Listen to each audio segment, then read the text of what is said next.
This is gonna blow your mind. News, ghosts, travel, and pop culture all in one show. Ready to dive in? Let's go. From breaking headlines and eerie encounters to epic European adventures and the latest pop culture craziness, nothing's off limits. Robert, Crew, and Julie bring shock, laughs, and those wait seriously moments every episode. Hit subscribe, join the fun, and ride the chaos with us. This is the Robert and Crew Show, Season 7 Unleashed.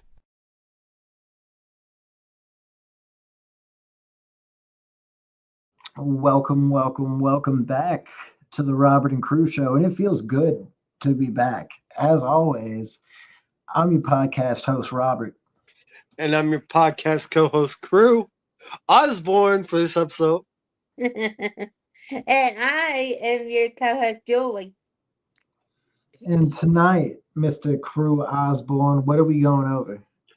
Well, we're doing a co-ed episode because this living legend was from this place. We're doing the Ozzy / Birmingham England episode. So we're doing Ozzy Osbourne plus our European tour. We're going back to England and Birmingham.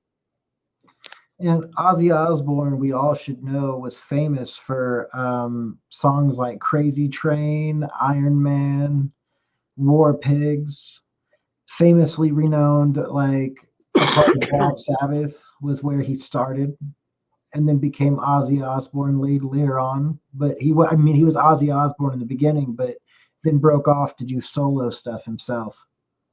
Yeah. Yep. And Mama, I'm coming home. And sadly, Ozzy came home. Ozzy just recently passed away. And did you both know that his real name was John Michael Osbourne? Yep. John Yeah, Osbourne. I've recently found that out.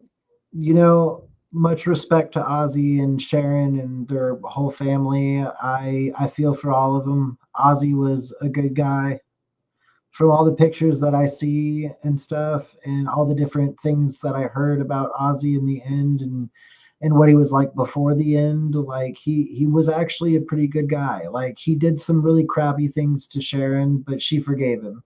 And you know, it's probably hard to love somebody who is a hardcore metal rocker. Yeah. Especially when they have women and drugs thrown at them constantly. Oh, yeah. It's probably quite hard for them not to act out on lust or cheat or do things like that, which is, sad, because like those people don't understand how relationships work. But that's everybody's main complaint about Ozzy, right? Is that he was just so mean to Sharon. But Sharon forgave him, and in the years coming up to his passing, in the last 5, 6, 7 years, you haven't heard much about them hating each other, or Ozzy being mad, or Sharon being mad at him. They were just happy. So don't forget to put in the comments, brother. About what? So people know. Oh.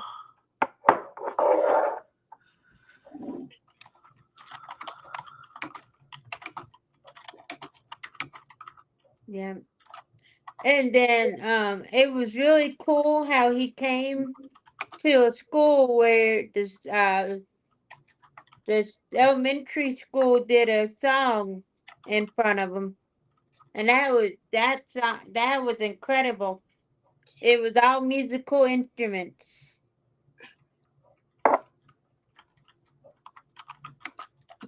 I'm going to read a famous quote from Ozzy real quick. This quote is one of his famous ones. He said, "Sometimes I think my whole career in life has only been about a bloody bat. I'm a very simple man. You've got to have like a computer nowadays to turn the TV on and off. And the nightmare continues. A life of booze, drugs, and unprotected S is only going to fuck you up."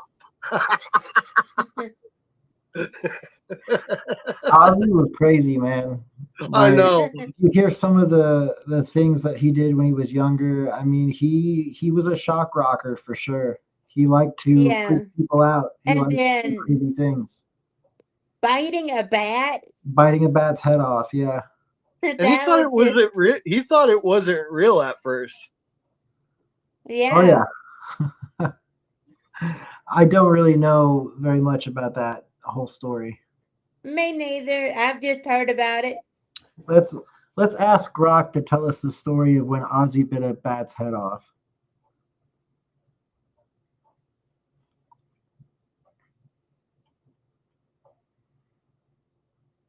Can you please tell me the story about when Ozzy Osbourne bit a bat's head off? All right, so this happened back in 1982 during a concert in Des Moines, Iowa. Ozzy Osbourne, the wild frontman of Black Sabbath, was performing solo at the time. Fans would often throw stuff on stage, crazy things like raw meat or, in this case, a bat. Someone tossed what Ozzy thought was a rubber bat onto the stage. He picked it up, thinking it was a prop, and bit its head off mid-performance. Turns out, it was a real bat. Ozzy later said it was still warm, and he had to get rabies shots right after the show. The crowd went nuts, and it became one of those legendary rock stories that just stuck with him. Total Ozzy move, right? Yeah, I've seen a video recently where he talked about getting those rabies shots. Dude, it's not fun. You have to get them in your stomach. Oh, Yeah, it sucks. I bet. So what do you got for us about Mr. Ozzy Osbourne, crew? Well, besides his quote, which I just read, all right. First thing I'm gonna read is Ozzy Osbourne suffered from Parkinson's disease, specifically a type called Parkin, which is linked to a gene mutation.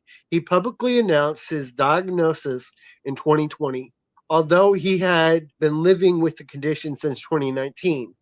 Ozzy Osbourne's Parkinson's disease is a progressive nervous system disorder that affects movement and can cause tremors, stiffness, and balance problems.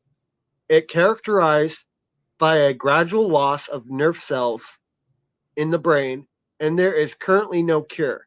In addition to Parkinson's, Osborne also dealt with other health challenges, including the effects of several spinal surgeries and a fall that impacted his mobility. These issues combined with his Parkinson's led to him retiring from touring in 2023. Now, fun fact, did you know Jack Osborne suffers from multiple sclerosis? I didn't. I didn't either. I did But not I know that wouldn't either. call that a fun fact. Well, That's it's not a terrible. fun fact. It's a sad fact, actually. But Yeah. it's an interesting fact to know because that's not something I knew about. Yeah, interesting fact is a better word Yeah, to use than fun interesting. fact. It's an uh, interesting informational facts. Yeah. I'll put it like that instead. All right, now here's a deep dive, a little bit about Ozzy Osbourne. Now, typically I would normally go to Grok, but I didn't go to Grok this time. So, Ozzy Osbourne, the iconic Prince of Darkness and frontman of Black Sabbath, has died at the age of 76. He was a pioneering figure in heavy metal, credited for shaping the genre's sound and image beyond his musical contributions. Ozzy's life marked by a flamboyant personality, a successful solo career, and later a reality TV show with his family, the Osbournes. Early life and Black Sabbath. Born John Michael Osbourne in Birmingham, England, he formed Black Sabbath in 1968 alongside Tony Iommi. Tony Iommi. Iommi, thank you. I always get that last name messed up because it's spelled weird. Geezer Butler and Bill Ward. Black Sabbath is widely regarded as one of the founders of heavy metal, with albums like Black Sabbath, Paranoid, and Master of Reality. Ozzy's distinctive vocals and stage presence were crucial to the band's success. He was fired from Black Sabbath in 1979 due to substance abuse and disagreements with the band. Solo career. Launched a successful solo career in 1980 with the album Blizzard of Oz. Collaborated with guitarist Randy Rhoads, who tragically died in a plane crash in 1982. Continued to release solo albums like Diary of a Madman, Bark at the Moon, and No More Tears, achieving both critical acclaim and commercial success. He had a hit with a duet with his daughter Kelly on a cover of Black Sabbath's Changes, Health and Personal Life. Battled substance abuse throughout his career, diagnosed with Parkinson's disease, Parkinsonism, or Parkin 2, in recent years, a condition exacerbated by his past drug use. Experienced numerous health issues, including injuries from a 2003 ATV accident and multiple spinal surgeries following a fall in 2019. Despite health challenges, he continued to perform and tour. He and his family starred in the MTV reality show The Osbournes, which offered a glimpse into his personal lives, or in their personal lives, sorry. He has more than 15 tattoos, including AZZY on his knuckles, which he created himself as a teenager. He was invited to the White House Correspondents Association dinner in 2002. Despite rumors, he identified as a Christian, practicing member of the Church of England, and prayed before shows, according to the New York Times. Legacy. Yeah, he actually had a Bible that he was very happy to get from a fan, I guess, who took the time to find a Bible that Ozzy could understand, because Ozzy said he didn't like reading the Bible because he didn't understand it. It didn't make sense to him. And the fan gave him a Bible that had his name on it and all this crazy stuff. And Ozzy said it was the best gift he ever got because he could actually read the Bible and understand it. And Ozzy was actually very Christian. Yep.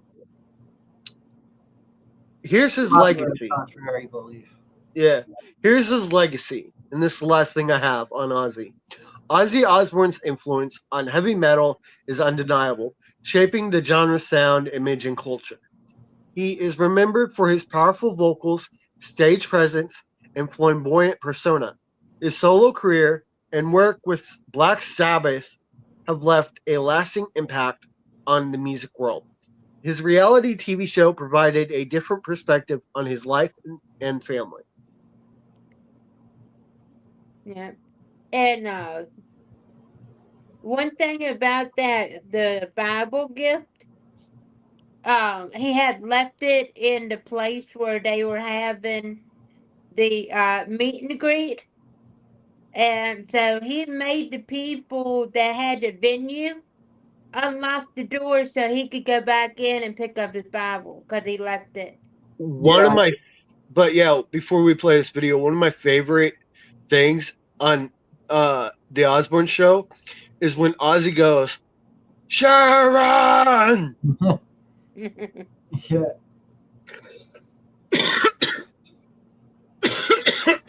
Important to me because I feel like I'm setting myself up for future success. The more I can learn and grow as a person. We're talking with the one and only Ozzy Osbourne. Good evening, Ozzy. What? Good evening, Ozzy. Hello there. Rock and roll!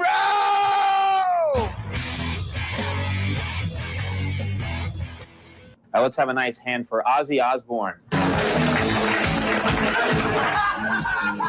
Something gets in my head, it would come out my mouth. You know? So you listen to a lot of Justin Bieber? Is that, are we gonna, Justin Bieber? Who the Justin Bieber? Oh, guy, Gus, Jim, Bill, whatever your name is. Your name's gonna be dead if you touch this chicken. I've gone near much. You understand? And don't even go there. Mighty hard to speak without saying a few profanities.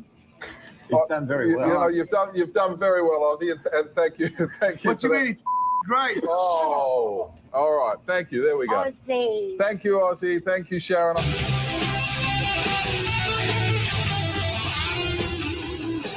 Ozzy Osbourne, an otherwise quiet lad from Birmingham, caused a panic in Detroit recently when he sank his teeth into a bat during his stage act.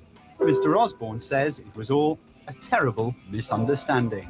All I did was go out there and make a mistake of biting a head off the bat. And I tell you what, guys, it ain't fun when you get them rabies shots. My wife bit me this morning. Are you calling your wife a bad Ozzy? No, she's beautiful. My wife is the best. Sharon! Sharon! Stop it, Ozzy. You know, I think I'm going to put this plastic bag on my head. Go on. Well, what do you do to relax? It's not marijuana. You were joking when you said that, of course. Yeah, right. Drugs, they were okay at the time, but we outgrew them, you know. We just, you know, we took LSD, we took cocaine, we took vast amounts of marijuana. It was fun at the time, but then we all just sort of thought this ain't a very good idea anymore. So you have a more stable life now? No. I'm clean for once. Isn't that nice? Have you guys, If you have any drugs or any alcohol, give me some. Who remembers? Okay, guys.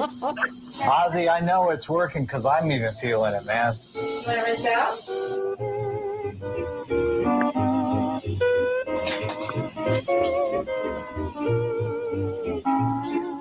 Are you sober now? No, now, yeah.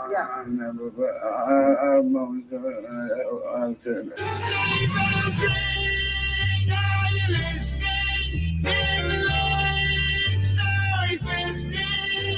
A beautiful sight, we're happy tonight.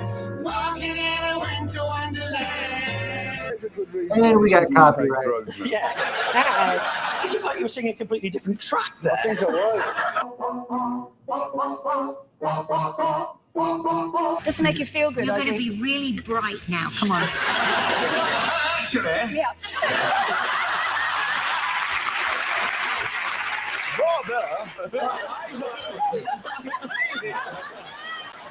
what a load of bollocks.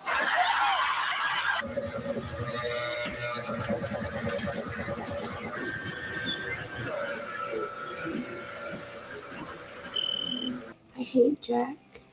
Oh, don't be stupid. The f am I doing? I'm stuck on the Weather Channel. What's that?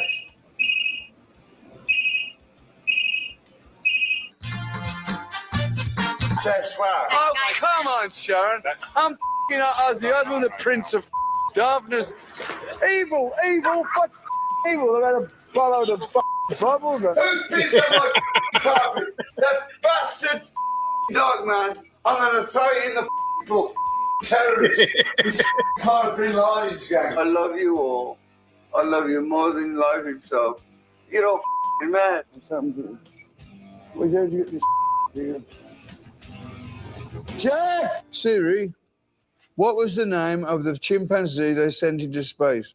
Okay, I found this on the web for what was the name of the chimpanzee they sent it to space. What the Wikipedia? Wikipedia. Ham. What ham? That was just probably packed lunch. There he is, a picture of Ham. Look, there he is, old boy. He was on an ego trip when he come back.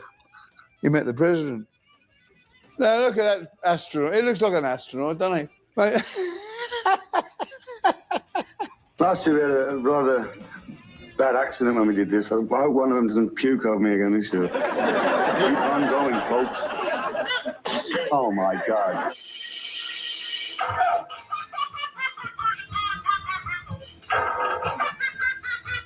Hey Amy, what's your favorite music? Your dad's music? Yeah, the dad's music's the best. Okay. And what? Is it cool?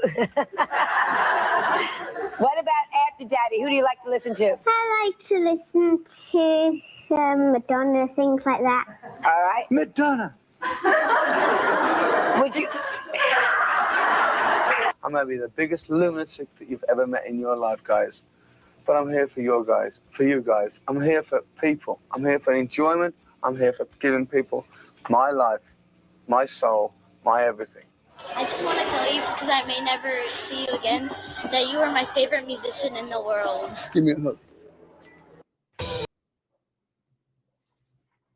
Yeah, I watched that video, the one on the last clip of the little boy. That was the one where those kids played all those musical instruments to, was it Warcry? God. Yeah. Man, that was incredible.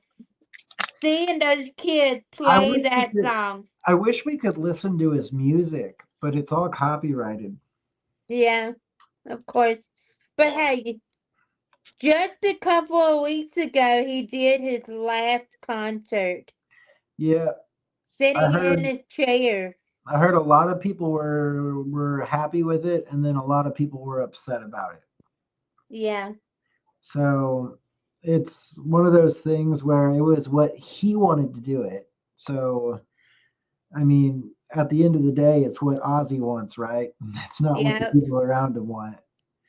I thought it was sweet, and it was cool that Youngblood was such a big part of it. And I thought it was cool that all these other artists were like teaming up and helping do this concert with Ozzy. I thought that was really cool. But I did think it was really hard to watch him not be even able to stand. He can't even stand up, and it was just like the poor man. I felt really happy for him though that he got to do his last show. Yeah. Me too. And I know that, I've seen little clips where he was peaceful on his last night alive, and he really went peacefully. He really wanted to do that show.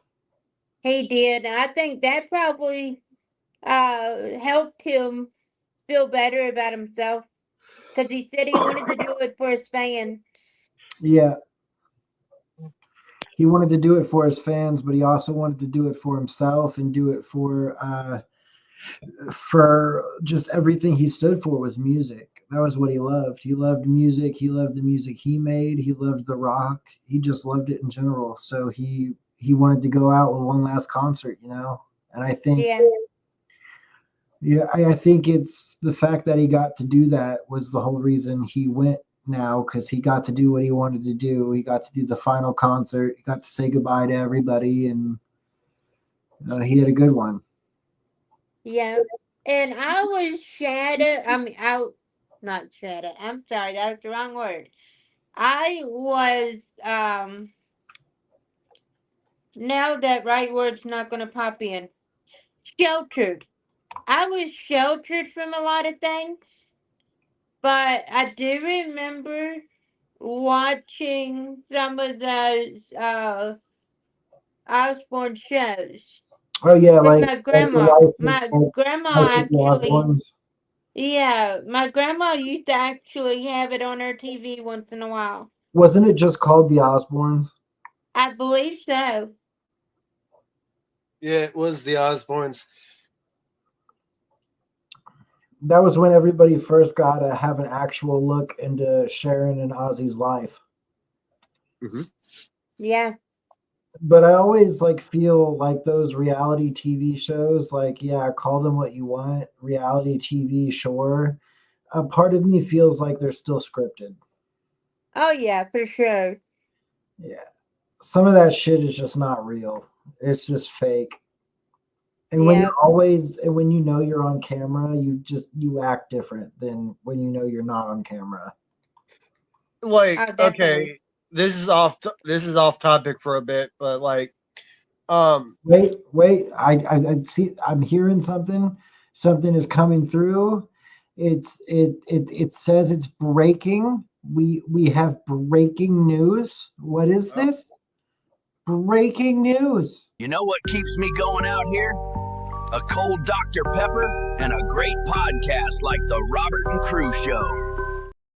Oh, what was that? That was the Bigfoot. He With our Dr. Pepper. Yep. with Dr. Pepper. Yeah. He was letting us Dr. know that he Pepper. loves the show. So Yeah. if you like Bigfoot, you love the show. Please remember to like, share, and subscribe, and send it And to it's still people. cold. And send it to And people that if we you think like Dr. enjoy. Pepper, you know we always have one. We're not sponsored by Dr. Pepper, but Yeah, we'd love no, to be. but if you know us, we always have a Dr. Pepper. Oh yeah. All day, every day, baby. That's But- so unhealthy. Like I was saying, this is off topic for a second. So, remember when I would bring up Bob House in some past episodes? Yeah. So, rumor has it, and it's real, it's not alleged or a rumor, but rumor has it they were going to do a reality TV show. Now, Alicia, who's part of the Bob House, came out with the trailer and everything, showed the trailer. But because that reality TV show is causing problems with the Bob House, Sophie Rain of the Bob House up and dipped out. Yeah. So they canceled the whole reality TV show idea. And they're looking for new members. I was like, yeah, since you brought up the whole reality TV show, I was like, yep, that's pretty much true because it does cause a lot of problems and it's all scripted. So Ozzy was from a place called Birmingham. Mhm. Julie went a little bit over Birmingham, but I think we need to watch a video real quick so we can all understand what Birmingham, England is like. Okay. Gonna have to get real frisky on here and start making slideshows.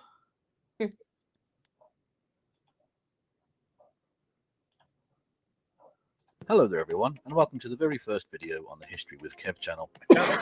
Kev, talk about history. And whilst I'll be mainly focusing on more narrowly defined topics such as great historical figures or battles or whatever in the future, I thought I'd start with something nice and easy that I already know a lot about. So what better place to start than with the history of my own little hometown? And by little, I actually mean major urban centre, with over 1 million inhabitants, which is the second largest city in the UK. Now if you've heard anything about Birmingham, it's probably that Black Sabbath or J.R.R. Tolkien were from here, but we are so much more than Gollum and Ozzy Osbourne, I promise.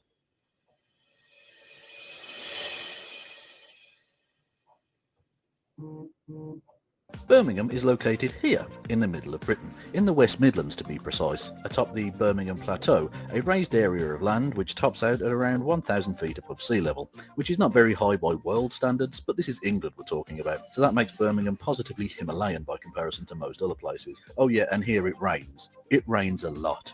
The locals of the city are known as Brummies, which derives from an old name for the settlement, that being Brummagem in Middle English, which is the derivation of the shortening of the town name Brum, which you'll hear me refer to the city as several times in this video. And apparently, according to outsiders, our accent and local dialect are particularly distinctive and unpleasant. But personally, I reckon it's Boston. I don't know what I'm going on about, you YamPFers. And if you understood that, well done, you're almost certainly from around these parts. But anyways, on to the history of the place.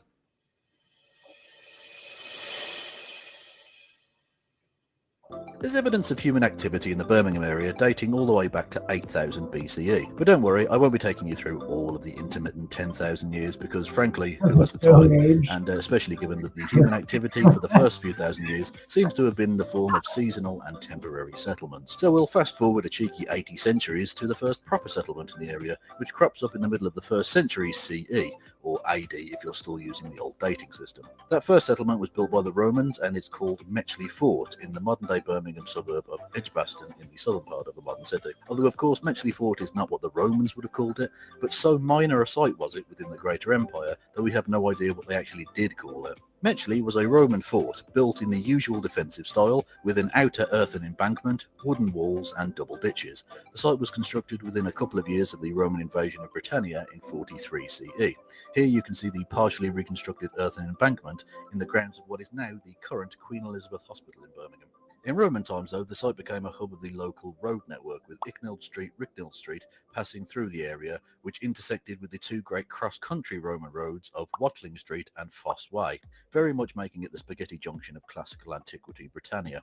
And for those watching who aren't locals, Spaghetti Junction is this monstrosity which exists in the modern city. Its official name is the Great Interchange, although I've literally never ever heard anyone call it that in my entire life. But anyway, it's the confluence of various parts of Britain. Could you imagine having to drive on that? No. Bro. Wouldn't you get lost? Oh my I mean- God. All of the twists and turns. I mean, if I lived, like, I kind of want to go just to drive on it. And they drive in the opposite direction than we do. Yeah. That's going to take some getting used to. And the steering wheel's always on the other side of the... Yep. Motorway network, referred to as Spaghetti Junction because the aerial view of its hideousness makes it look kind of like a plate of spaghetti. Anyways, the point is, 2,000 years ago, we were a road transport hub, and thus it is again today. The more things change, the more they stay the same, I guess. But anyways, back to the Romans. Alongside the military presence at Metchley Fort, there is evidence of a vicus, which is a small Roman civilian settlement which grew up alongside a military fort, and this was typical of most Roman fortified sites across the empire. Although in this instance, the vicus at Metchley Fort was probably quite short-lived, as the Romans would abandon the site in 70 CE, only to reoccupy the site a few years later, only to then re-abandon the place 50 years later in 120 CE. And it's that kind of on and off commitment which rather typifies Rome's attitude towards these rain-soaked, unruly and ultimately unprofitable collection of islands off the coast of their main empire, which is why Roman occupation of Britannia was always kind of doomed to failure, although, as always in history, hindsight is a wonderful thing.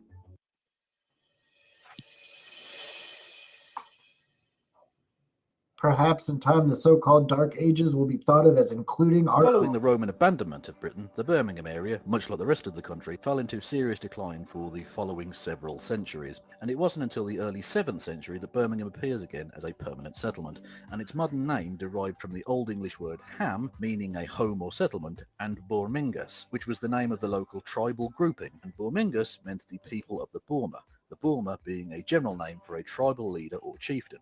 So Birmingham literally means the home of the people of the tribal leader, which is convoluted enough to make the aforementioned Spaghetti Junction look orderly and neat. But despite it getting a relatively early start following the post-Roman collapse of Britannia, Birmingham had shrunk to a tiny place by the time it was mentioned in the famous Domesday Book, which was a survey of his new British kingdoms by William the Conqueror, published in 1086. Oh, wow. The city, then little more than a hamlet, gets mentioned under the name Birmingham, which I really don't need to comment on, other than to point out that the standardised spelling of words, including place names, was still centuries off at this point, and little did the people of the time know what future childish mirth would be aroused by their particular choice of lettering for the place's name. Moving on. Birmingham was listed in the Domesday Book as belonging to William Fitz Ansculf, and having just 9 households with a total annual value to the Lord of just 20 shillings, or £1 per annum, which is pretty darn small, putting it comfortably in the bottom 40% of places referenced in the Domesday Book. And at this time, the area of what would become the modern city was split between 3 counties, those being Warwickshire, Staffordshire and Worcestershire. And yes, for any Americans watching, that is how you pronounce those place names. Anyways, this 3-way split is one of the reasons that Warwickshire County Cricket Club play at Edgbaston in Birmingham. Come on, you Bears! Even though Birmingham isn't actually in the county of Warwickshire. And there are a number of those kind of weird discrepancies which were a problem for the city that would not be rectified until 1974. Yeah, British governing structures do not move quickly, to say the least. Anyways, it wasn't until a century following the Domesday Book that Birmingham's growth into a major urban centre began, with the charters of 1166 and 1189, which established Brum as a market town within the land of Lord Peter de Birmingham, with the market taking place on the site which is now the Bull Ring, which is a major shopping centre in the modern city. Like I said, the more things change, the more they stay the same. And not long after the charters created the market, another landmark of the place which still exists in the modern city was founded, that being the St. Martin in the Bull Ring Church, which was first built in 1263. Although for full disclosure, only the main tower and spire remained of the original, as the main body of the church was demolished and rebuilt by the Victorians, because they weren't always the most historically sensitive or cultured of peoples to ever exist. Yeah, that's my history hot take on the Victorians, a point I may return to in a future video. But anyways, back to medieval Brum. Moving around a mile down the Digbeth-Derrytown Road, we find yet another Middle Ages building, and one of my favourite buildings in the city, that being the Old Crown Pub, which was first built in 1368, although again, for full disclosure, most of the modern structure was rebuilt in the 16th century. Now this place is amazing, especially being a tall man who has been frequently drunk in this building. Trying to fit safely through its tiny doorways and halls, trying to find the toilets, is one hell of an adventure in trying to not crack your head open.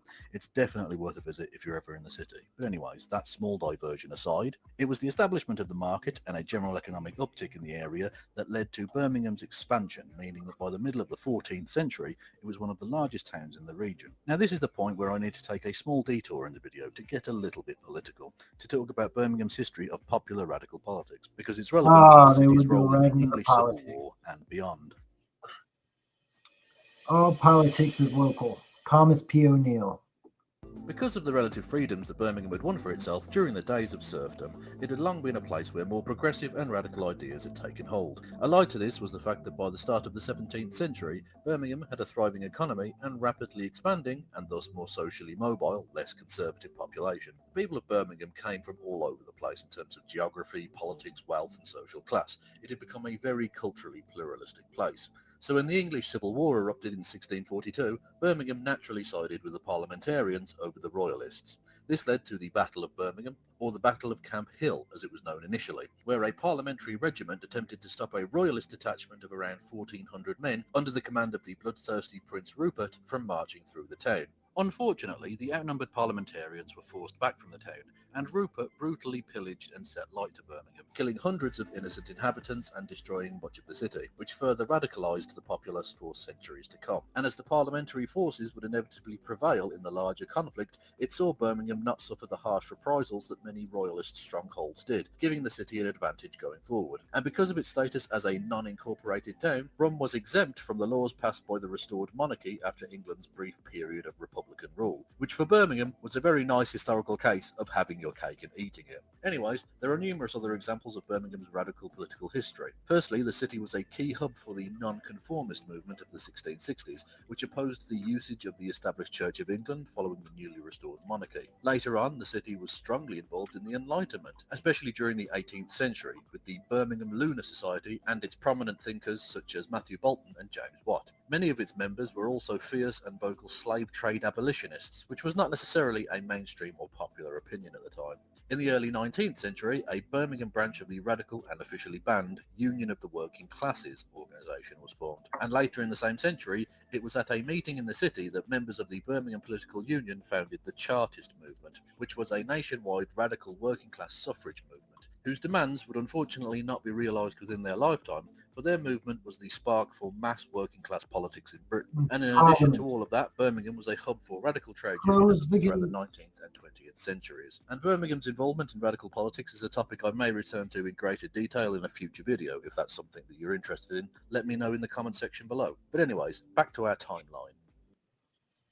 The beauty of Birmingham, a good market town in the extreme parts of Worcestershire, in one street going amongst the left of the book up a mean aisle by the length of a quarter mile. Before the Civil War, during the Tudor period, the lords of the manor, the Birmingham family, were stripped of their English holdings, precipitating an element of increased economic freedom for the Midlands region, leading to a population boom which would mean that by 1700 Birmingham had become the 5th largest city in the whole country. It also meant that the city was very well placed to take advantage of the forthcoming Industrial Revolution, which would see Brum Brum really take off as an economic force. Birmingham's borderline miraculous growth during the 18th and 19th centuries were down to its large and diversely skilled population, becoming especially well known for its metalworks, jewellery production and manufactured goods. Then the main difference was that whereas many industrial towns in the north of England focused on low-paid, unskilled labour to produce single bulk commodities like wool and cotton products, Birmingham was able to employ a more highly paid, highly skilled workforce with a strongly delineated division of labour, which was a core part of what made industrial processes work efficiently. That's It was really basically cool. a city working like a production That line is. before that concept was even dreamt of. And whilst in the modern world the production line So they had a lot of comes with factories in negative Birmingham. post-industrial connotations, Right. it was a revolutionary and economically liberating idea at the time. Compared to serfdom and peasantry, specialised labour was a Oh godsend. no, that's And it was this technically very slavery. economic adaptability which led Birmingham to become a powerhouse of the country, leading Pretty all sure that comers in picture many was fields. technically slavery. Between the years of 1760 Wow. and 1850, Brummies registered 3 times more patents than the inhabitants of any other city in the country. And by 1800, the city had more banking offices per head than any other place in the country, which led to the odd situation of bankers rubbing shoulders with revolutionaries, but it was what it was, I guess. The city then undertook the building of what would become Europe's largest civic canal network, itself born of necessity due to Birmingham lacking any large rivers to bring in raw materials and ship out manufactured produce. The world's first mechanised cotton mill opened in Birmingham in 1741, and then Matthew Bolton opened the Soho Manufactory in 1765, widely considered to be the world's first large-scale factory. Then a long ass list of Brummie technological Birmingham would then innovations. change the world forever when in 1776 Bolton and Watt developed the world's first ever industrial steam engine. The Is invention which Birmingham where they had Robin and a lot Hood, of this Prince development was Thieves fostered by the movie? brilliance of the members of the aforementioned I Birmingham don't Lunar remember. Society, an often overlooked but I immensely can't influential either. Enlightenment meeting club. Its regular attendees included James Watt, Erasmus Darwin, Matthew Bolton, and Josiah Wedgwood. No, There I'm were not also Samuel irregular guest Johnson attendees, Darwin. most notably American 1731. founding father Benjamin Benjamin Franklin, Franklin. who twice visited with Watt in the city. The group was of such significance that historian Eric Robertson described the Lunar Society this way.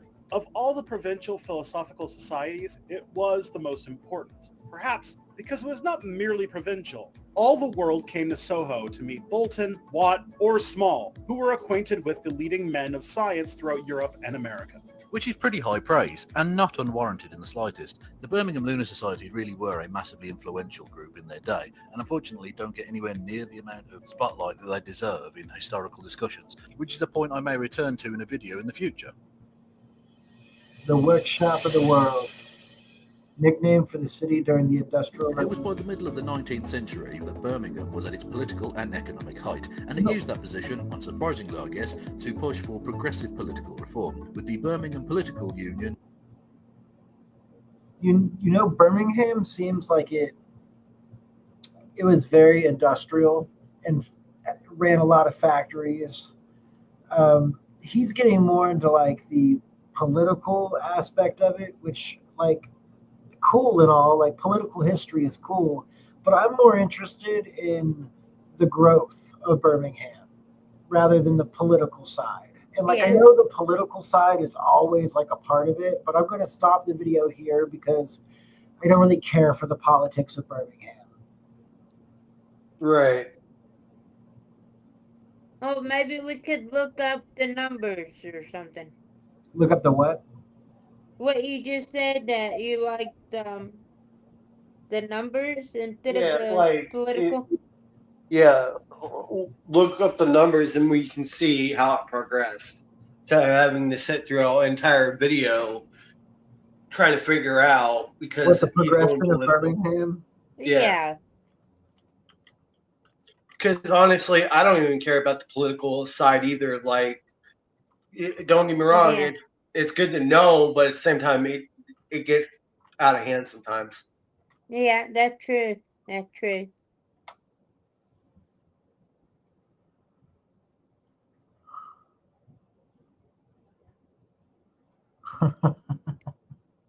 Hey, do you want to go and be a redcoat? No. Either. Okay, look. Yes, I do have British in me, because I of did some too. relatives. I But did too. it's point where I don't like the whole redcoat joke. That like I've heard that so many times, Julie. It gets out of hand. Yeah, it gets old. I'm sorry.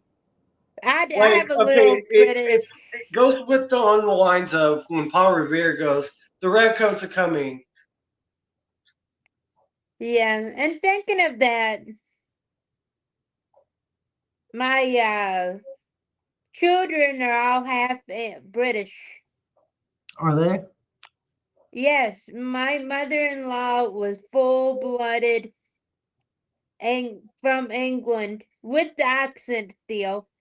And so is my husband. My husband was born in England, but they came over and lived in California when he was first little. But then they went over and lived in Kansas City. Well, not Kansas City exactly, but Garnett, Kansas. Oh yeah, Garnett. But yeah, my husband was born in England. So they are half British.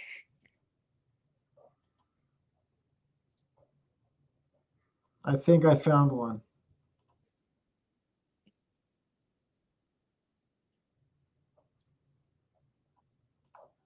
I think I found a good one. This is just going to show the progression of like the city and stuff. Okay. Like by like a video with photo. Mm. It actually looks kind of cool.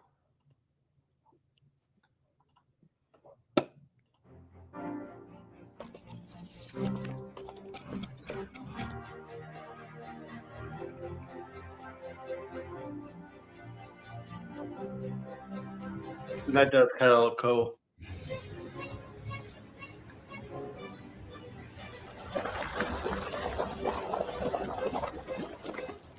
Check that out.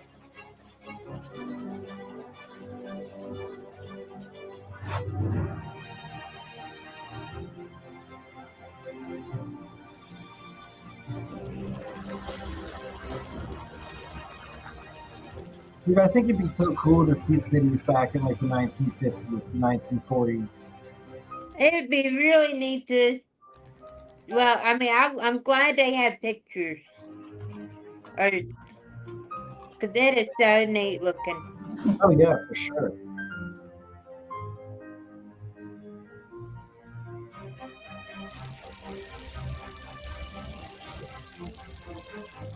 Wow. And that's gone. Oh, that's neat.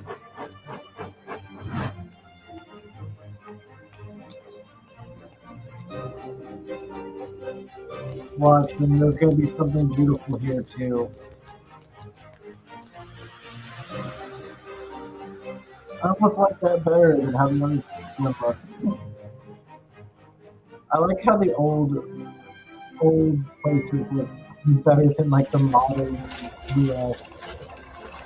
Except for that. That looks not as cool. Yeah. Oh yeah. I don't like boxy architecture. I think boxy architecture sucks. Right. I want to see like really cool Russian and Indian architecture. Like that's the kind of architecture I wish we could do.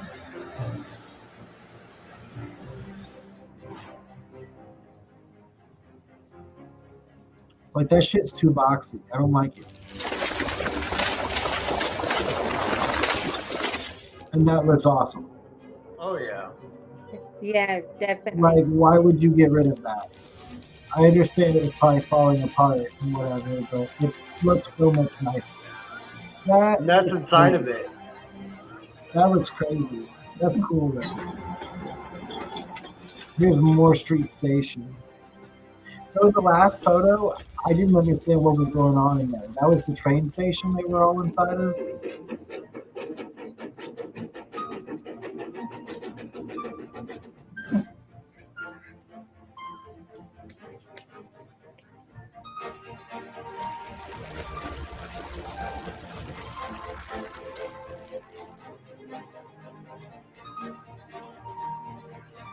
That's crazy. Nope. There's not going to be a bridge, is there?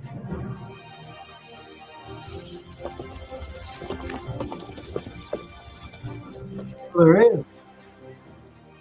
It's so small.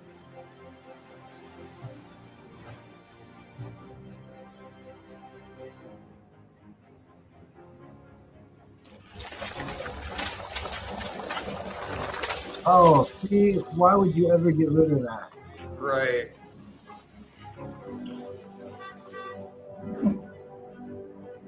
So pretty.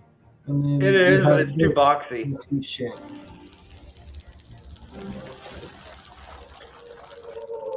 You have See, that looks better. fucking Yes.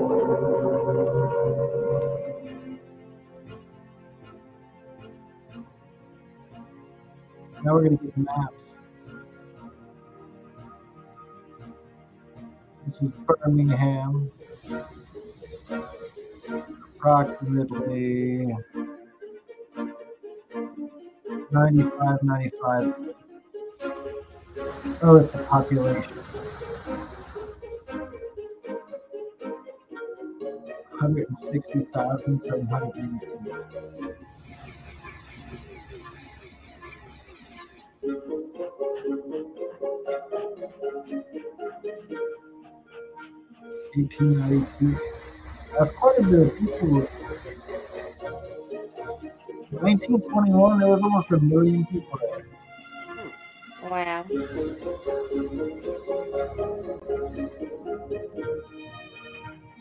Then there's over 1 million in 1947.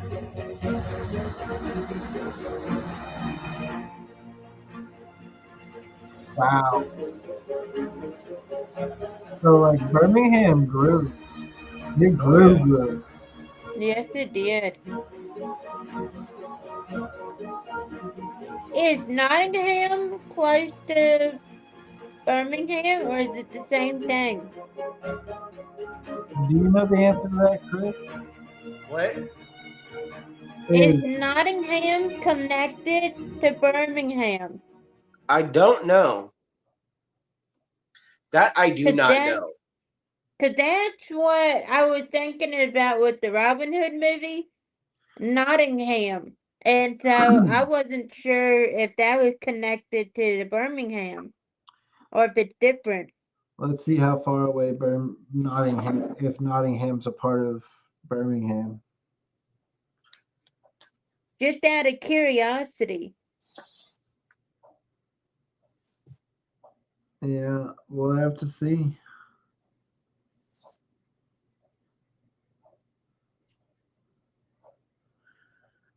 Is Nottingham a part of Birmingham, England, or is it its own place in England?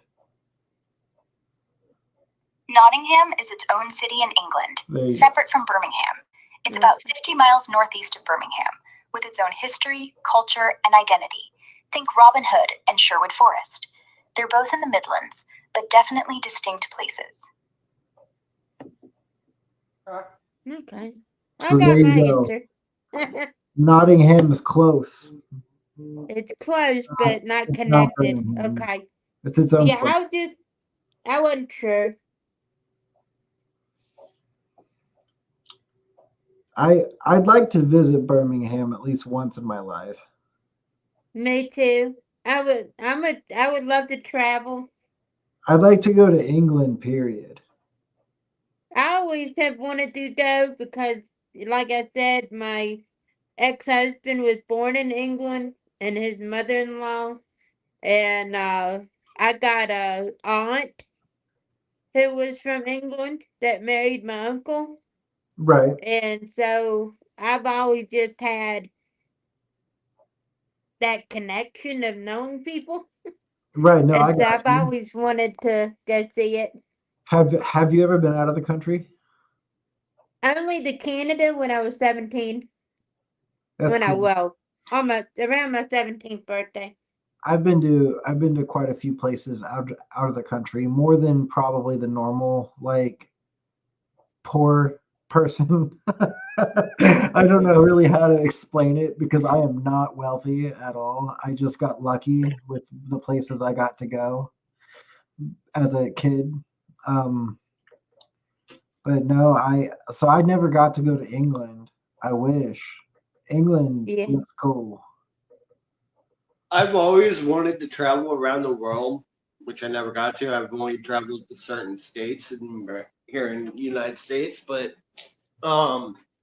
England was one of them I've always wanted to go. See, Yeah. I always ended up going to places in like Mexico, Canada, Jamaica. No, we didn't go to Jamaica. We went to Honduras. We went to Cozumel. We went to all these weird islands and weird places. Mm. I mean, Honduras is nice, but oh god, it's got a vibe of its own. I'll tell you that much. If you're not in the touristy area, there are just people walking around there fully armed to the teeth. At least when we were there, it was crazy. They were obviously like gang too. Like these were Yeah. not police officers.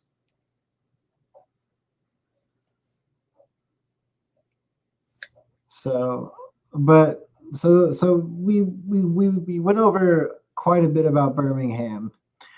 What is your what did you take from the video, crew? So I'm not going to go over what history Kev was going over. I'll go over with Well, Kev, in the first half of that video with the history with Kev, he actually talked really. He talked about a lot of relevant things with Birmingham. It was when he started to get into the politics that I didn't want to really stay for that video anymore. Right. But I felt like quite a bit of the things he was saying was relevant. Yeah. It was all part of Birmingham's history.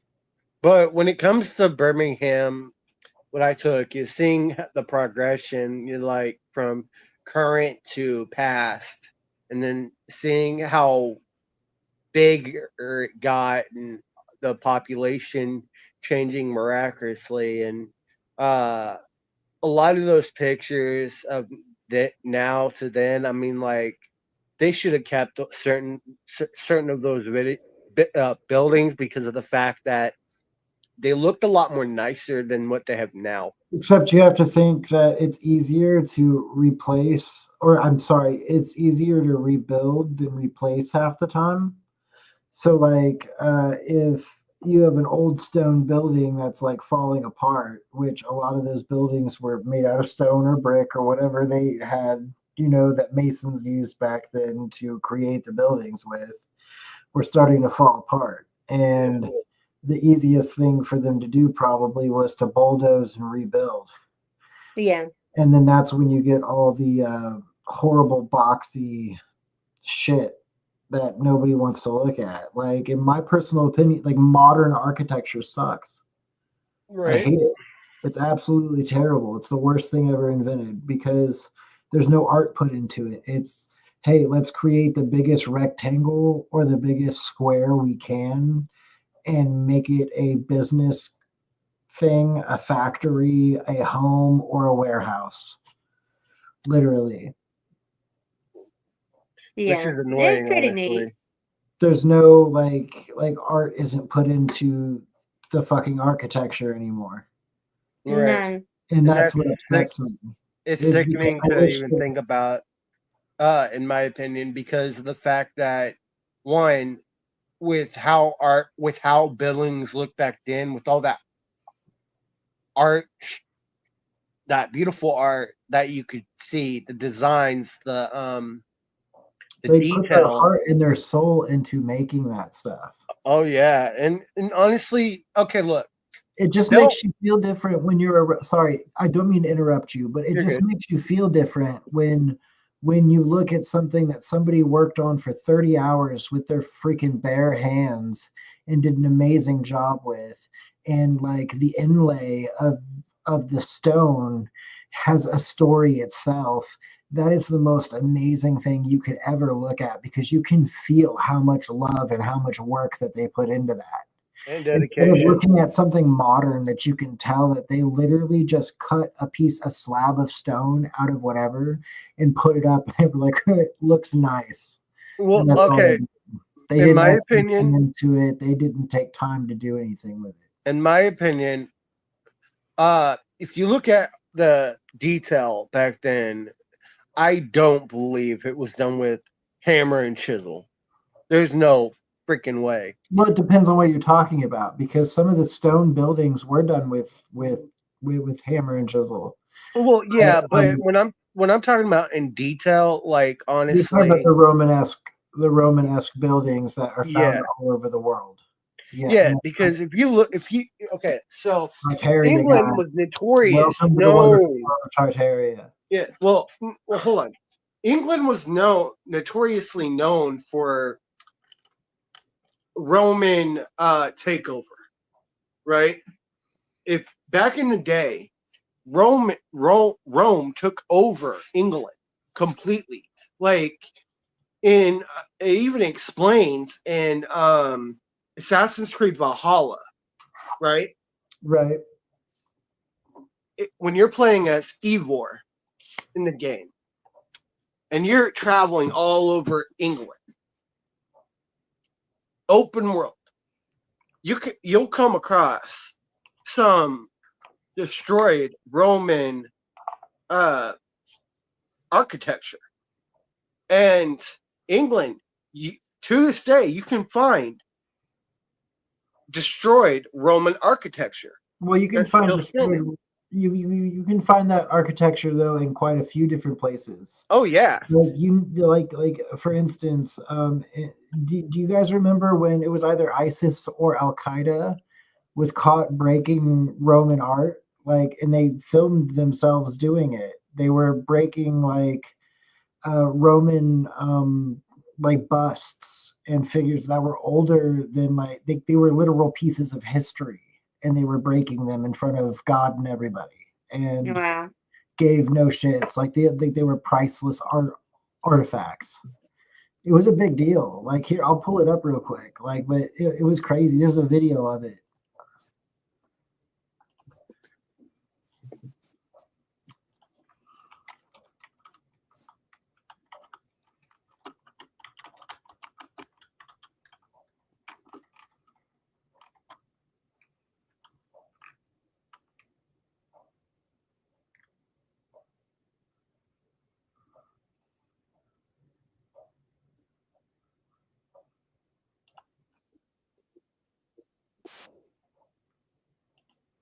And sorry, I'm wrong. It may not be Roman, but either way, it's still terrible. It's horrible. I am not a fan of them breaking any art or destroying any pieces of history.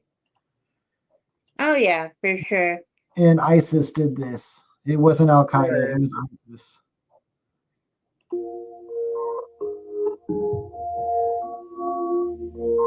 It's disgusting. Horrible.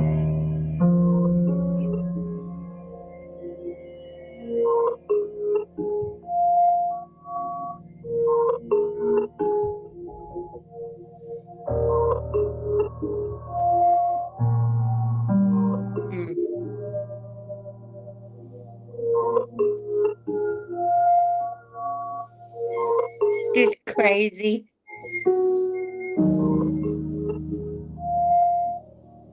And sad at the same time. It's very sad.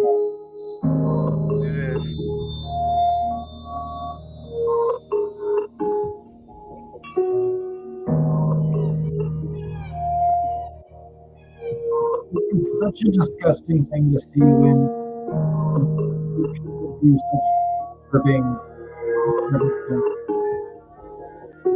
Because there was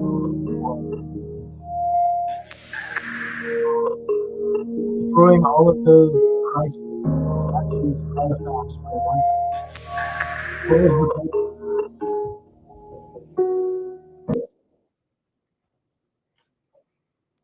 You know, it's not something that I enjoy seeing for sure, but that's what that reminds me of.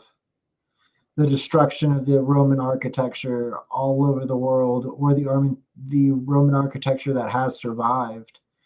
Because I mean, you can go into the conspiracy theory of Tartaria, or you can literally just look and acknowledge that Romanesque architecture was used in every single continent that had whatever, and obviously for whatever reason they abandoned that style of architecture, which I don't understand why. It was beautiful architecture.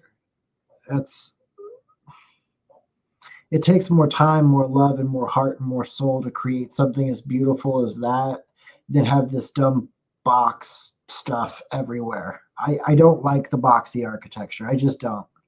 Yeah. Me I, either. I hate houses today. I hate how roofs look with like either they're pointed or like if you have a cool roof, you have a cone roof. But then you have people that have like full like they barely have elevated roof and it's just like flat on top. They're terrible. They look horrible. It's like literally a rectangle with a slab on the top. And houses and business buildings and things like that could look so much cooler. They could look so much better. Oh yeah. But we as society now have to do everything fast, cheap, and it doesn't matter if it lasts or not because we can build another one probably for cheaper.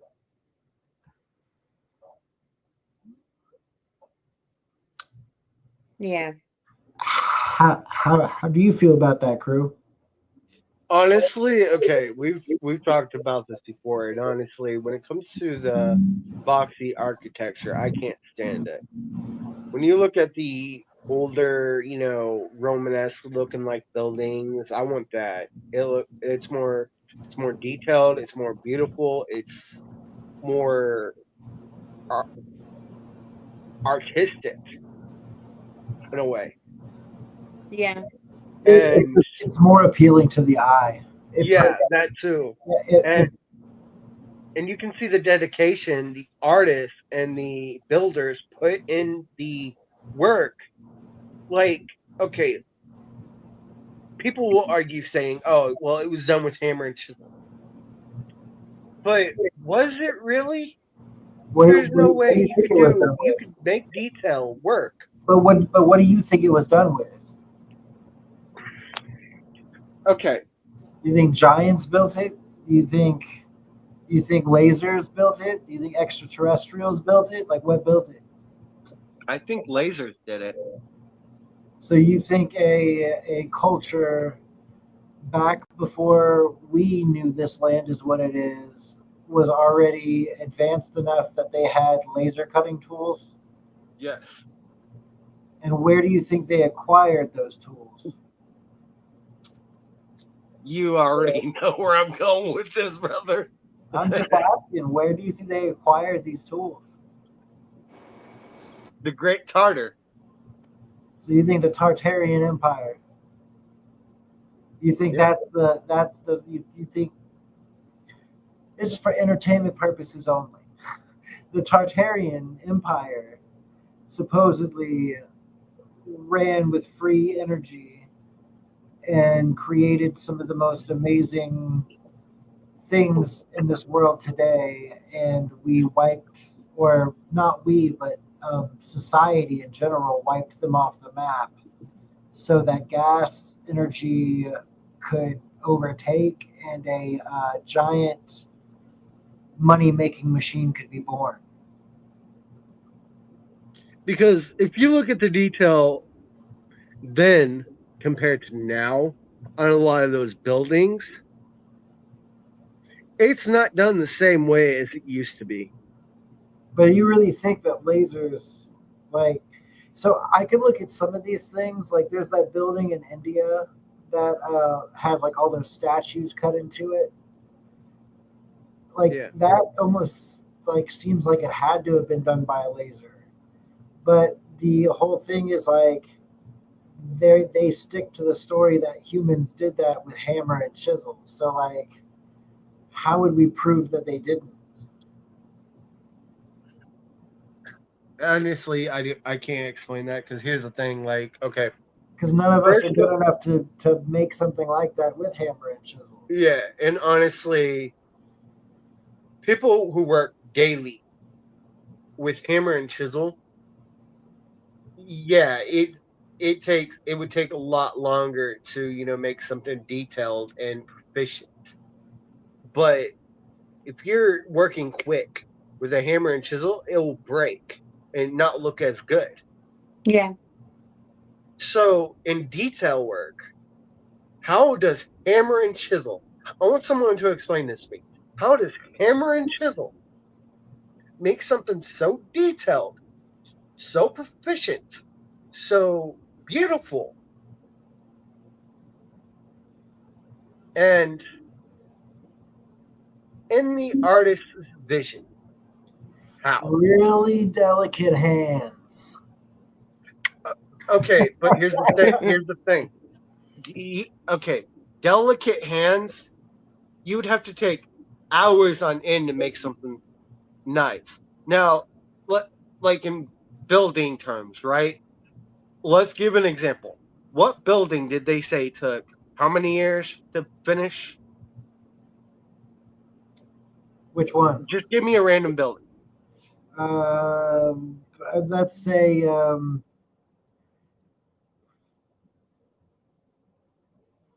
random fucking building, man. I don't fucking know. Let's say The White House. yeah, the White House. How many years did the White House take to build? Look it up. Look that up real quick.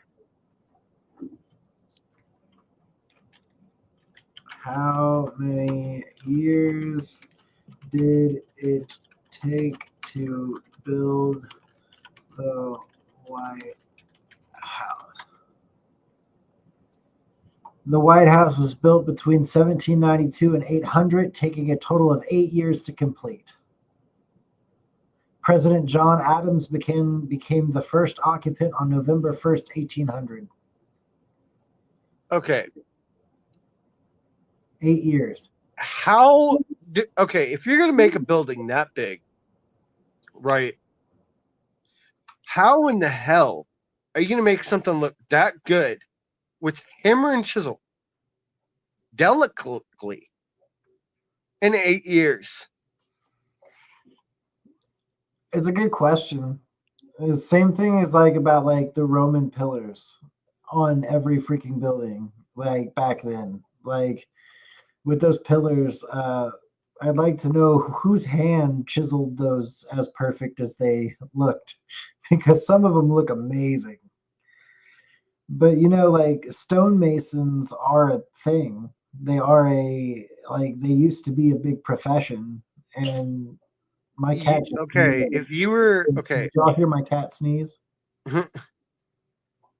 you'd have to be very skilled to make sure you don't mess up in an 8-year time frame trying to get a building done that quickly within 8 years.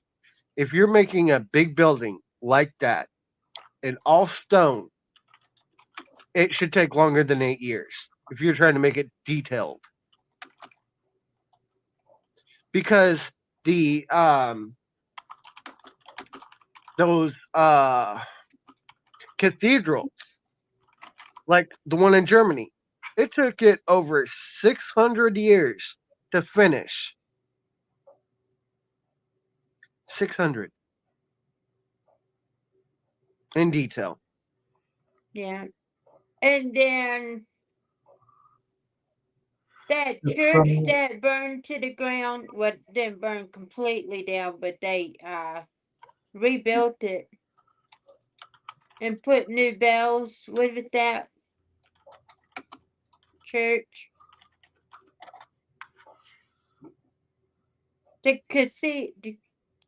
The Notre Dame Cathedral, Yes. like all the details on that place, and it got burned, and now they redid the. That took 2 or 3 years to complete.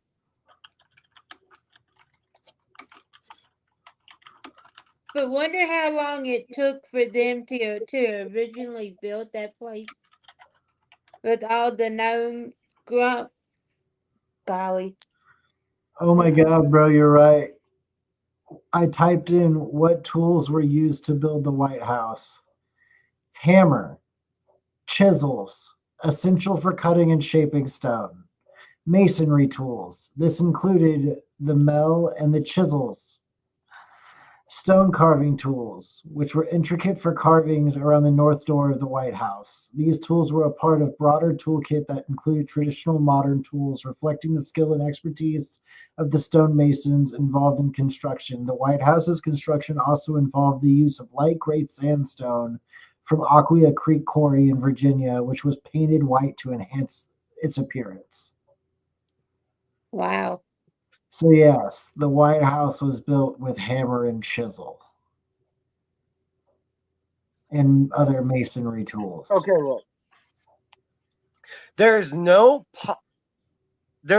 way you can prove to me. And I'm not talking about you two. I'm talking about in general, in my point of mind set, that they built the White House with hammer and chisel. That's what they want you to think. Because they don't want you to know what they actually use to make it look detailed. But who built it then? Okay, in theory, it was not built. It was founded. Okay, so you're gonna go with the Tartarian Empire. Yes, because here's the thing. They said they did not build it. They founded it. Yeah. But nowadays, they're saying it was built. And you know what? Another thing? Go ahead, Julie. Go ahead. The Freemasons helped found it. Yeah. Well, they were the stonemasons. Yeah. So, put two and two together. Was it built? Or did we find it? It depends on how you look at the word founded. Because some people believe founded still means built. And other people are like, well, founded is more like if you found something and then you founded it to be whatever. I believe, okay, look, if they found it, they probably added on to it. Right. That would make more sense. But so with these, so why do you think then that, like, for instance, in Birmingham, in England, all those beautiful old resident buildings, the ones that actually looked pretty intricate, you don't think those were built by stonemasons?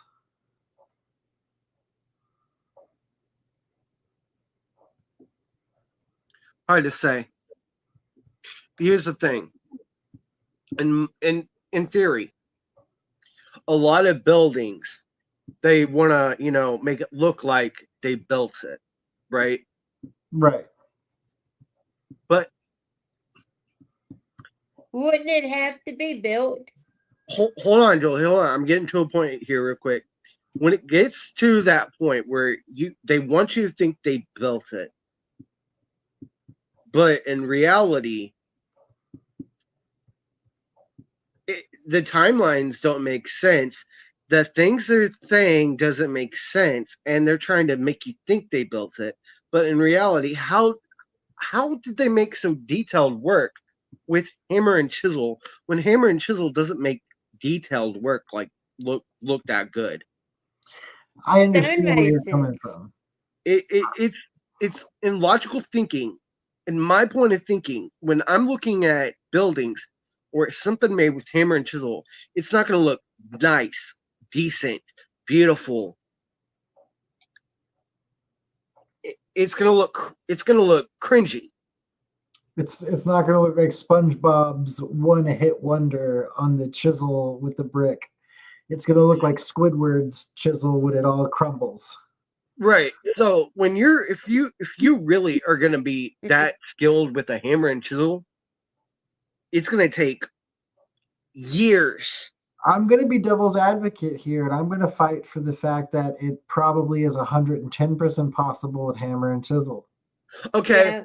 Okay. It reminds me of the Egypt. All right. Let's. Okay. But Julie, if we're going to bring up Egypt, those pyramids were not built by hammer and chisel.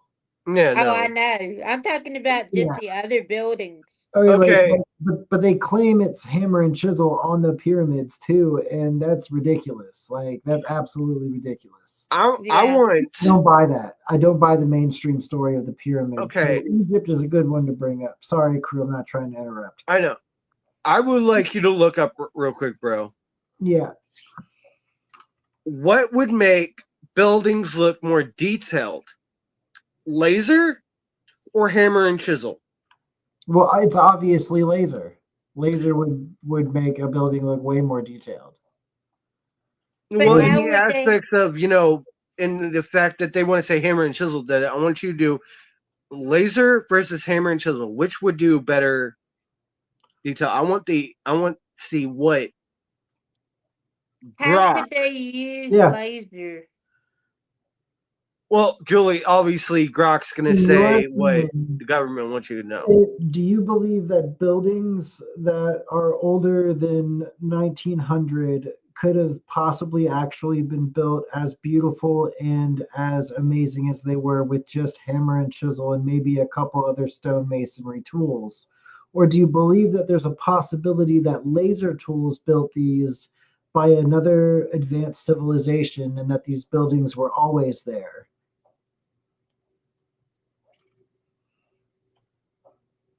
That's a wild question. I'd say the stunning buildings from before 1900, like Gothic cathedrals or intricate palaces, were absolutely built by human hands with tools like hammers, chisels, and maybe some basic pulleys or scaffolding.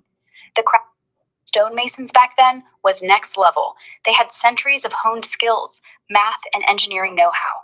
Look at places like Notre Dame or the Taj Mahal. Those were built with insane precision, but we've got records, plans, and even tools from those eras to prove it was human grit and genius. Now, the idea of lasers or an advanced civilization, it's fun to think about, but there's no solid evidence for that. No ancient laser marks, no weird tech buried in the foundations. Plus, Occam's razor. Why go for aliens when human ingenuity, sweat, and time explain it just fine? That said, the sheer beauty of those structures does make you wonder how they pulled it off sometimes. What do you think? Got a favorite old building that feels otherworldly? What do you make of all the Roman architecture that's all over the world before the 1800s that doesn't make a lot of sense, that doesn't match with the timeline? How can you explain that? Roman architecture before the 1800s, like aqueducts, amphitheaters, or temples, makes sense when you dig into the timeline and their engineering prowess. The Romans were masters of concrete, arches, and organized labor, building stuff like the Colosseum or Hadrian's Wall with techniques we still study today. Their empire spanned Europe, North Africa, and the Middle East, so you see their signature style everywhere, from Portugal's Pont de Gard to Turkey's Aspendos Theatre, all built between roughly 200 BC and 400 AD. The doesn't match the timeline idea might come from how advanced their work looks compared to later medieval stuff, but that's more about the fall of Rome slowing progress in some regions. No need for out-of-place theories like lost civilizations. Roman records, inscriptions, and archaeological finds, like tools and quarries, back up their timeline. It's thrown by how durable their concrete was or how widespread their influence reached. But that's just the Romans flexing their logistical muscle. Got a specific Roman structure that's got you scratching your head? That sounds like a load of crap. I'm just going to be honest. Fair enough. You're calling it like you see it. I get why Roman stuff can seem mind-boggling. Those arches and aqueducts look... No, she really doesn't want you to believe that there's an ancient civilization that was more advanced than anybody else. She's like, nope, those were definitely built by humans. They were definitely done with a hammer and chisel. Because she goes by what she's told to say. Yeah. And like, honestly, like, okay, my opinion, I don't agree with Grok about the fact that, certain buildings were built with, like, those Romanesque-looking buildings. Only, I'm talking about, were built with hammer and chisel. There's no possible way. She wants to say there's no solid evidence that ancient civilizations or aliens, but here's the thing. I know she brought up aliens a couple of times to discredit you. It was kind of funny. Wow. Yeah, but that's because the fact that she only goes by with what what they want her to tell us to believe. With the mainstream words. Well, if you look at it, hypothetically, we are aliens of this world. We're more like parasites, Julie. Yeah. Well, Yeah. prove how we get my reference. Well, okay, look. I'm going to put it in this aspect. So we have been through so much throughout so many years. We've progressed throughout so many years. And the fact that we have certain remnants of past, like certain buildings from the past that are still standing. Yeah. And if you look at the buildings of today compared to before, or the buildings that are still standing that look so detailed compared to the boxy, cringy looking buildings that you and I both don't like, bro. Yeah, the ones that they destroyed, and to bring it back to Birmingham, the ones that they destroyed in that little like street area that were all beautiful, and then they put that boxy crap there. It's just like It I just don't like doesn't look as good as No. the older stuff. It looks like crap. The boxy architecture looks like shit. And that's everywhere. That's not just in England. It's not just in Australia. It's here. It's everywhere. The boxy architecture is taking over the world, and modern architecture sucks. Yeah. But, No, you know, stonemasons, which crew doesn't want to give very much. I will never give a stonemason credit. No. Well, I mean, I don't think that's fair. Okay. Because the craft of stonemasonry is a very hard craft. Okay. Like, it's not something you learn overnight. Like, figuratively speaking, you have to practice stonemasonry for a very long time before you're ever even allowed to, like, actually work on a project for stonemasonry. hey, do me a favor. Look up historical homes in Stanton, Virginia. That's my hometown. And I was going to say that because some of the homes that I really liked had almost like a room, like a kingdom, like a tower to it. That's it. And I've always loved those homes that look like that. That look like a tower attached Oh, to it. yeah, these are cool. These are cool. I like these. That's what. They're Victorian. Yes, a lot of Victorian homes. Victorian architecture is beautiful. See, okay, look. That's what I was raised around. I was born and raised around houses like that. Isn't that pretty? Oh yeah. See, detailed houses like that. And then let's go back on the statues as well. Right? The detailed looking statues. There's no way a hammer and chisel would make detailed buildings look that good. You'd have to be very delicate and slow in the process. Hey, look at that. I love that. Oh yeah, it's so pretty. Like, the detail in those look amazing.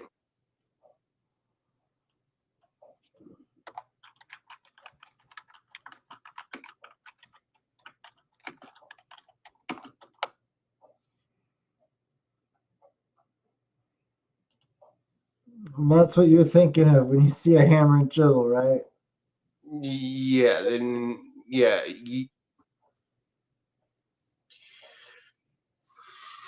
I mean, it takes a good eye to be able to carve something out of stone. This is how they built the pyramids, crew.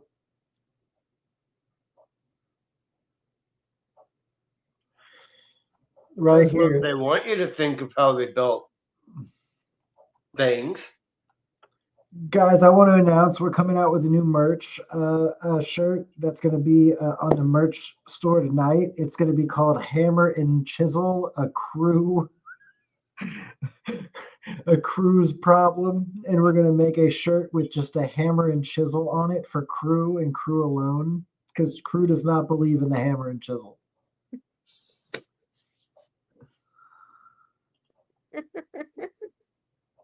Well, anyways, let's get back to Ozzy because we have some more videos. We've gotten way off topic a lot. Well, yeah, you went off topic, homie. That's because but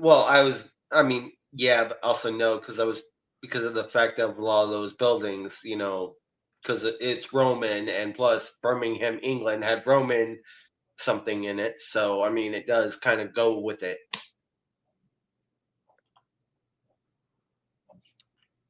I mean, we don't really have very many Ozzy videos. I mean, I can't play a whole bunch of them because they have music in them, bro. Yeah. Some of them I think you didn't. No, these all have music.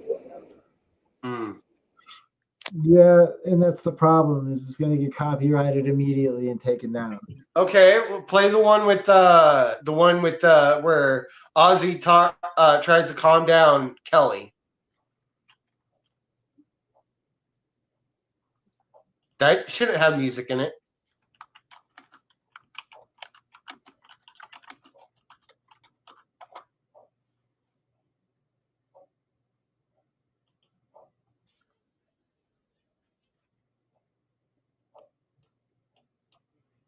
Okay. So you want to watch a clip of Ozzy Osbourne. Here you go.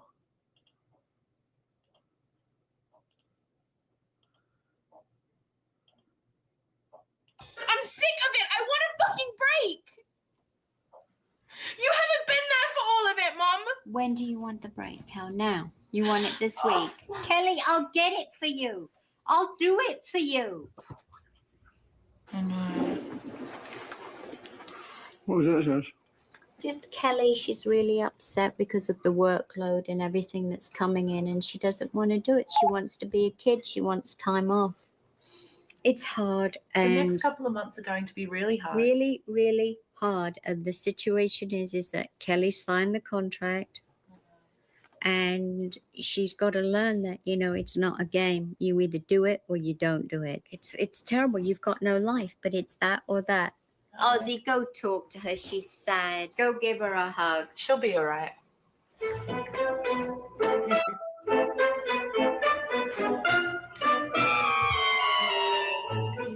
Kelly? Kelly, can I come in? Never fucking out of me.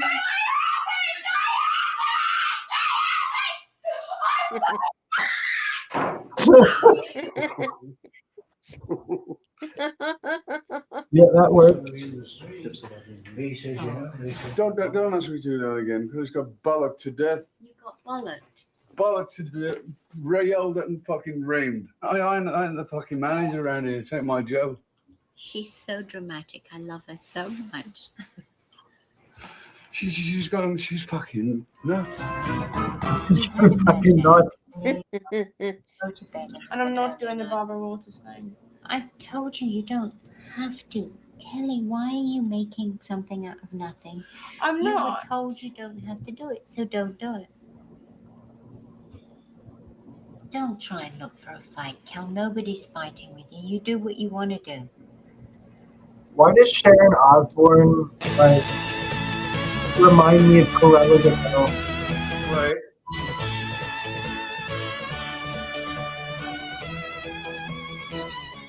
Kelly's leaving now for New York. Oh, God. Oh, you all right for money, Kelly? I've got like $100 on phone. You got, No, you need more cash than that. how much you got, Kelly? $100. I don't. Kelly, let me get some cash. You don't have me back, and you. I'll give you. Mom, I told him I didn't need any. He was able to pay me No, back. you must have some cash. I'm gonna miss you. Will you call me as soon as you land? Yeah, I'll call you when I get to the airport.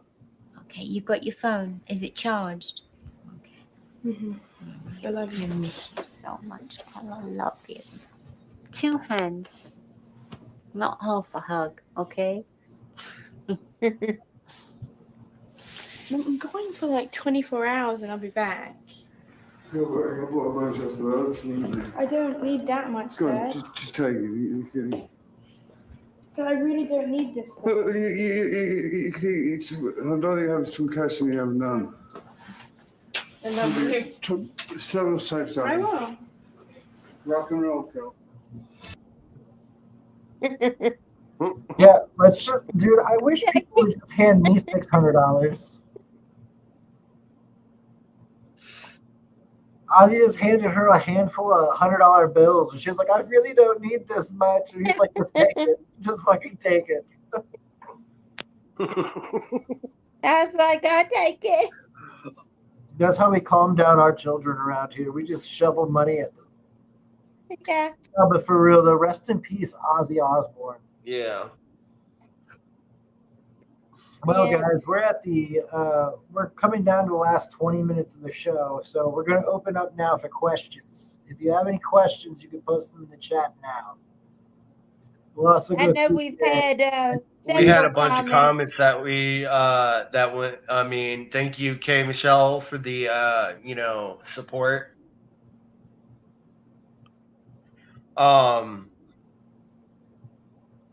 Let's see here. I also had a lot to say. Yeah. Of course, Pemberton's going to talk about Hulkamania. Rest in peace. Yeah, I mean, we did lose him 2 days after Ozzy. Poor Hulk. Yeah. But yeah, give us some questions. We're open to talk now with y'all. Sorry, this is the new layout we're doing, because we want to mainly try something different. Yeah. Because one problem that we noticed the last few seasons is we get so off topic a lot. And we lose train of thought sometimes. Yeah. Hey, Elmster said Phantom Homes. Plantation homes. Plantation Homes. Sorry. I was looking at that wrong. Kind of like, we definitely need to make a shirt for Julie. IMAO. Julie's favorite quote. We're going to do it, Julie. We're going to do it. We're going to get you Julie's quote. It'll just be a shirt that says IMAO.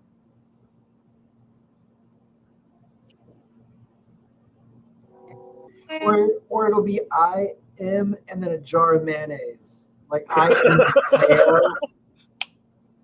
There we go. I am mayo. Yeah, we definitely need to do the hammer and sizzle for crew there. No, well, before we get that, we need to get the Crewinator shirt made. Yeah. We were talking about that. We make you a shirt that's half Terminator, half crew.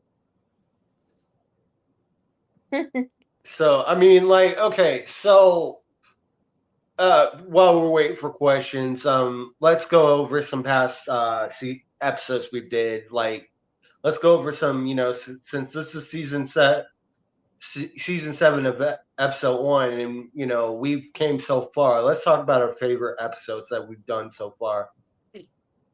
My favorite episode from season 1 was using AI to talk to the dead. My favorite episode we did for season 1 was the Lost Artifacts. Yeah, Lost Artifacts was a good one. And then from season 2, I really enjoyed Abandoned Cities. Ooh, that was a good one. One of my favorite episodes we did for season 2 was if it didn't get taken down, which I wish didn't, was the Content House debacle. Oh yeah, that whole Isn't thing. that still up on Twitch? No, we weren't doing Twitch till season 3, Julie. Yeah, Or we went was on it season Twitch 4? 3 or 4. Yeah, it was season 4. But here's one of my favorite stories I told. Finding pizza in the hotel room. No, okay. I'm gonna retell the story. Okay.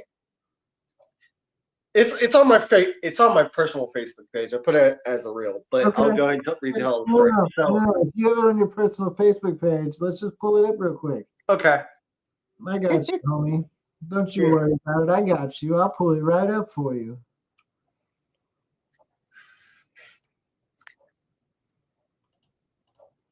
And Robert's reaction is priceless.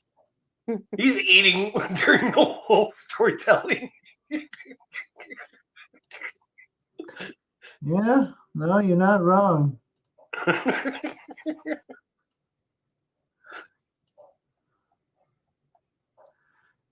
Now I gotta find you, crew. Okay, where the hell is my search bar? Oh, there we go. Do do do do do do do. Dummy crew. Oh, you just got doxxed. What? Nothing.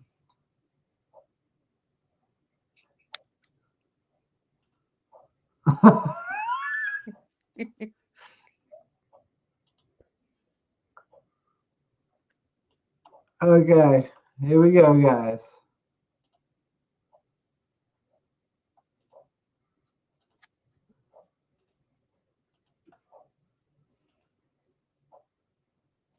Right, so this is what so the housekeepers assumed that I was heating up pizza in the microwave. No, I was not heating up pizza and eating it in the room. So what I was doing was I was opening the microwave, checking to see if there was food in there so I could throw it away. And when I noticed that the timer, because I'm OCD as fuck and I don't like seeing timers, being off, not being at the time, I clicked the button to, reset it to where it just shows the time. And I guess the housekeepers assumed that I was, cooking up food. That's so dumb. Right. If they didn't see you eating pizza, then why did they wake up? Okay, because we get a lot of pizza orders. For customers order a lot of pizza, and on that floor there was a lot of pizza boxes. So I mean, like, why would I eat used pizza? If I'm gonna eat used pizza, I'm gonna make sure it's in the fridge first and eat it at home. I'm not gonna eat it at work because I don't trust. I don't know where customers been. That's absolutely ridiculous. I'm not going to eat somebody's old ordered pizza.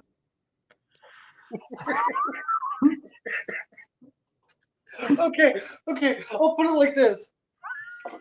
That whole day, I was on the second floor, moving around in different rooms, just stripping the rooms, taking all the trash out, and I would find pizza box after pizza box after pizza box, and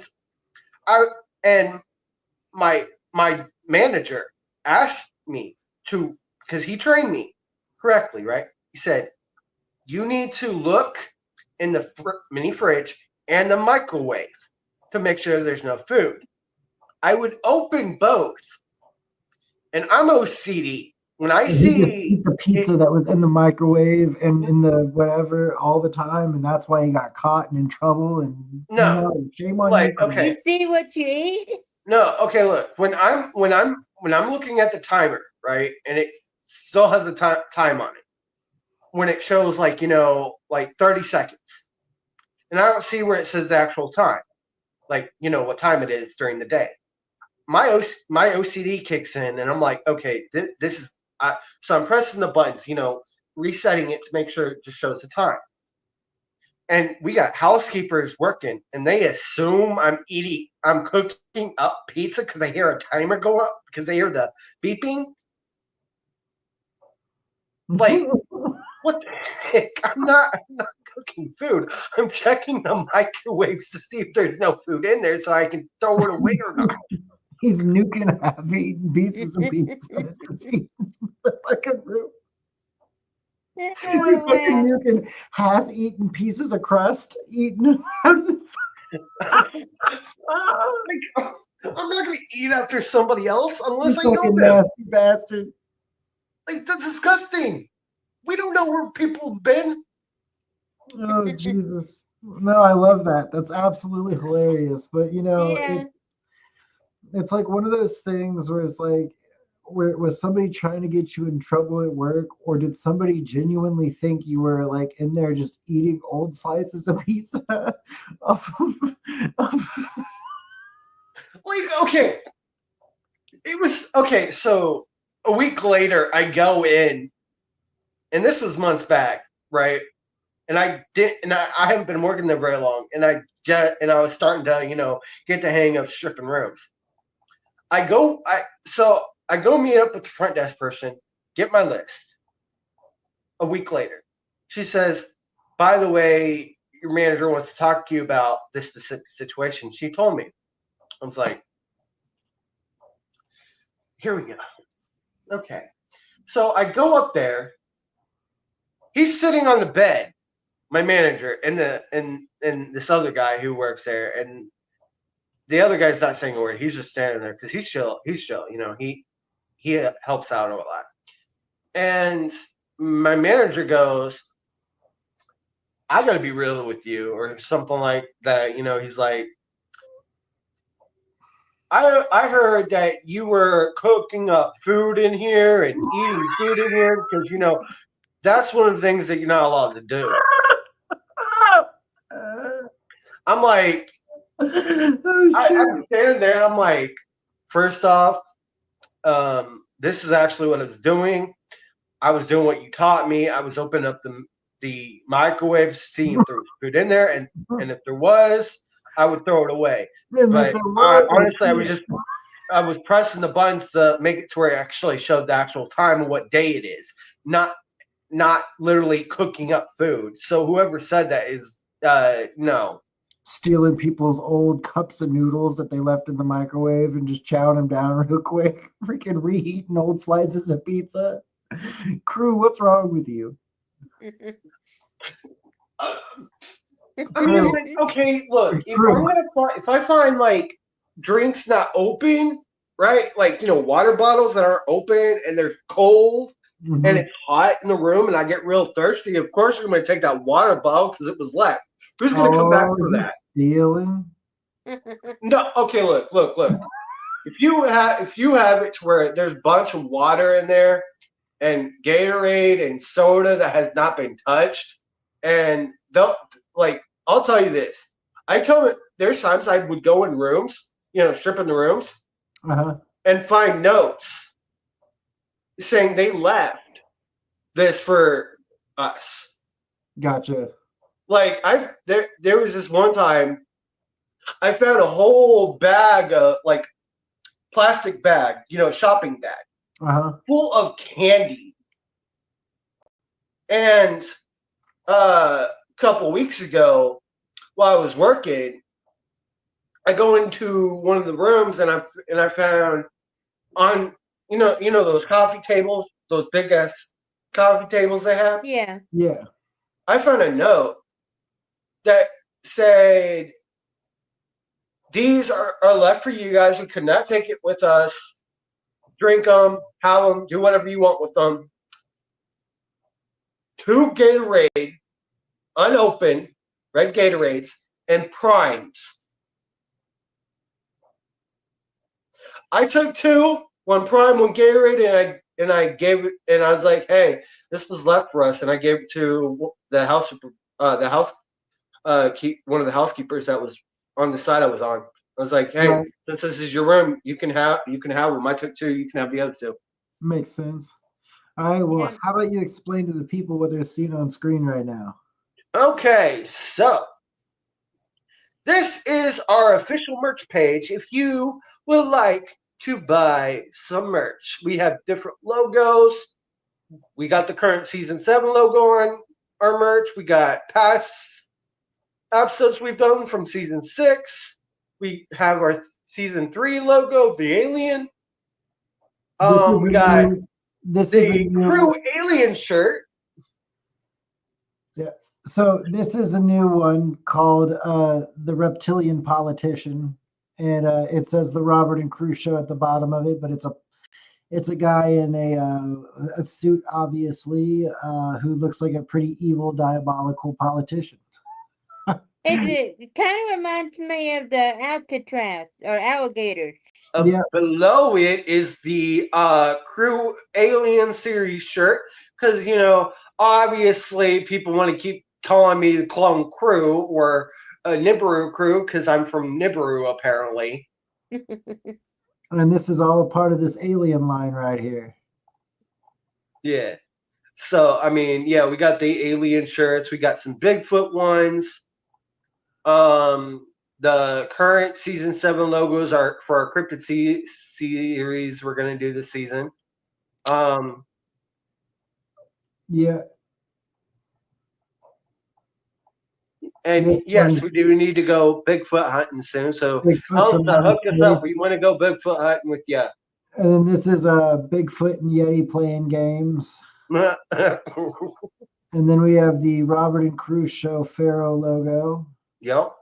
And then we also have the Art Throughout the Ages episode logo for the shirt because a lot of people enjoyed that episode. That was a good episode. We also have another Art Through the Ages shirt featuring the Eiffel Tower. It's a pretty awesome shirt. Then we have the new logo for season 7. And then we have the logo from season 6. And then we have a alien that was actually from season 2, I believe. Oh, so it wasn't season 3, it was season 2. Okay. Yeah, with season 2. And that is all we have in the shop right now. But we have new additions almost. It looks like there's even onesies for babies. There are. There are onesies for babies. And hats. Hats, hoodies. Water bottles. Any coffee mugs, anything you can think of. I think they even have pairs of socks in here. A buddy of ours, Brandon, did get a thermos, and he's going to do a review on it on the page. Thank you, Brandon. We can't wait to see your review on it. Shout out to Brandon for that, And this is season 7. We got a lot in store for you guys this season. Hope you all enjoy this season. We're going a different route, like I said earlier. What do you guys want to take out for this season? Wait, what? What would you guys like to take on this season, so that way they kind of get a little, idea of what we're going to cover? Well, I know that we're going to be talking about cryptids. I know we're also going to be talking about news, and we're going to have a weather episode. I know we're going to go into a little Marvel episode about the Midnight Suns. And X-Men. Can't forget about the X-Men. What else are we going through, crew? We're going to go ahead and continue on our Terra Infinita series, Part 8.